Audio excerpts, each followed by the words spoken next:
Hello, welcome to the third Q-Leap interview with global business professionals.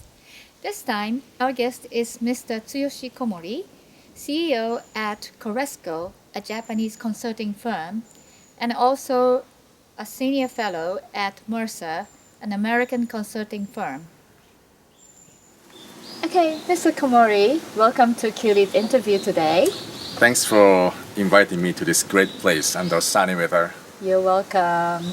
We have a good reason to have an interview here out in nature on the foot of Mount Fuji. Well, we like to touch on the topic later. But to begin with, could you please introduce yourself a little bit? Okay, would I have 3 hours? Okay. We only have 15 minutes or so. Okay, so let's make it really short. Yes, please. My name is Tsuyoshi Komori.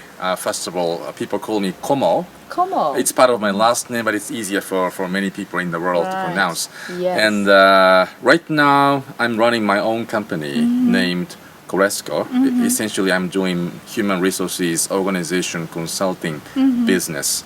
And I worked for consulting business for over past 14 years or so. Wow. What does CORESCO stands for? CORESCO stands for Consulting Resources Company. I wanna, rather than running my business just by myself, I wanted to work with other professional colleagues whom I trust, and so that's the reason. Resources company, not just a consulting business. Yeah, I just want to work with my friends. I see. That's a good idea. Okay. Based on your profile, I understand you had most of your education in Japan. And when was the first time you really experienced the living overseas? Overseas, visiting overseas location was actually in 1996 when I got married and in my honeymoon to Hawaii. But that was not really overseas because people talked Japanese in that. Right. in that trip. And so the first thing came to me was mid 1996. That was when I went to attend the MBA program at the Wharton School of University of Pennsylvania. And that was my very first experience. So how was your experience the first time outside Japan? Well, looking back, it was really a great experience, and that changed my life probably to some extent. But at the very first day, I landed on the Philadelphia airport and got on a taxi, broken taxi. Had a half an hour drive from the airport to the central city, Philly. That was really horrible. And, I couldn't really hear what this driver was talking about, and he seemed to have been talking about something to do with the politics.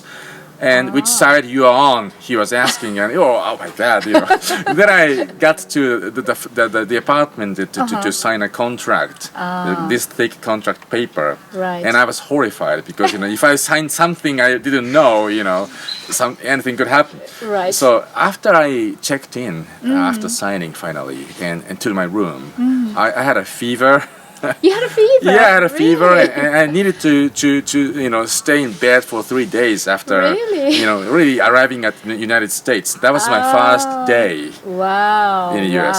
So that was how I started my sort of globalized. Maybe you had too much on one day. And, yes, and I grew up in rural Japan, Oita Prefecture. Oita. Frogs and the bugs, snakes, those places. Nice countryside. Nice countryside, and no foreigners, obviously, and. That was how I grew up. So overseas experience was kind of really new to me. Right. So what made you go to Wharton School? Well.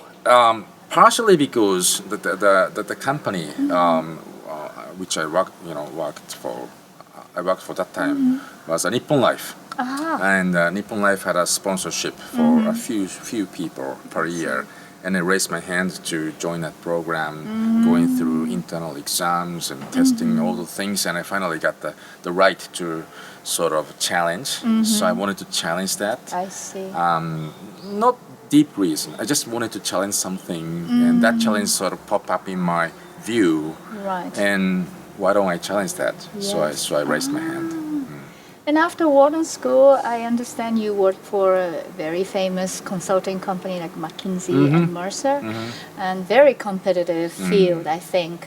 So what did you learn from that experience? Well, just to begin with, let me tell you, I didn't join McKinsey right after the graduation. Oh, I see. I was very loyal, so I came back to Nippon Life, of course, Okay. and I worked for Human Resource Department for a year and a half. Then I had different reason to sort of, that changed my life. I just found my life's, how can I say, the policy or principles, and then I sort of started, choosing my own way. Then I quit the company and spent about 6 months before really going to the new direction. Then I went into McKinsey. So that's something I need to supplement.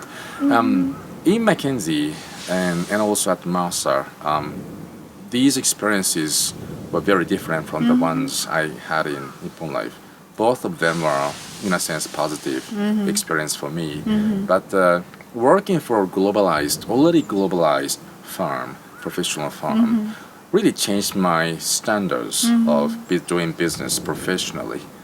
Unless you're recognized as a valuable person, kind of billable person, in the eyes of the clients, you can't get anything, right?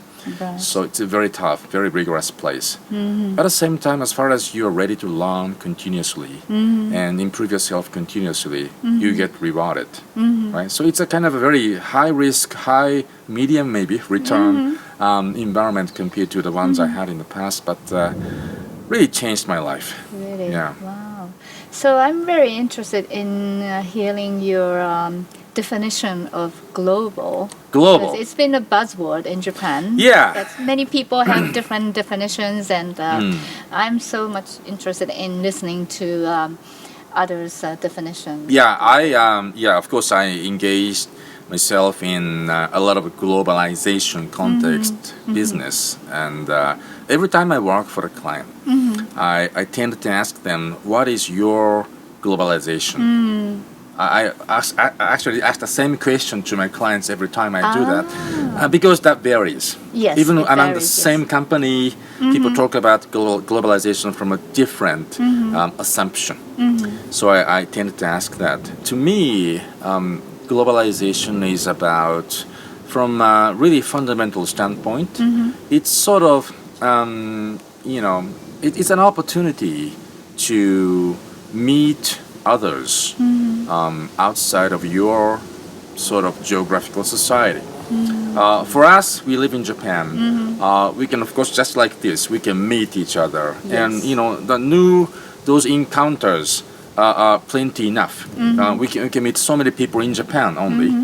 But there are 7 billion people in this world, Right. and the world is like shaped like this globe, the globe, right? Yes. So sometimes we call it an Earth, but it is a globe. Globe, yes. So people are spread out in this globe throughout the past how many years? I don't know. Very long time, Yes. right? Since our ancestors departed from Africa. Yes. So it's been a long time, but we are all sort of the same human beings, and we are so spread out. But by globalization of these communications, informations, interactions, movements, transportations, we can actually meet again. Yes, in a that's sense, interesting. after how long? I don't know. Thousands of years. Million years, maybe. Yes, right. Wow, after So- millions of years. Yes. So apart from this business stuff, I think it's a great thing to actually meet again those people really far apart, right? And sort of say hello and making friends again, in a sense, right? Yes. So that's my sort of fundamental view on globalization. So it's like reassembling, yeah. Kind of. Historical reassembly. reassembly. Wow, Yeah, that's I mean, very honestly, great. that's my view. I see. Wow, that's very It's a fun interesting thing. and very it's a very new view to me. Yeah. Thank you so much. I have a very strong, clear view on that. I Yes, see. yes, Wow, that's yes. so nice. Okay.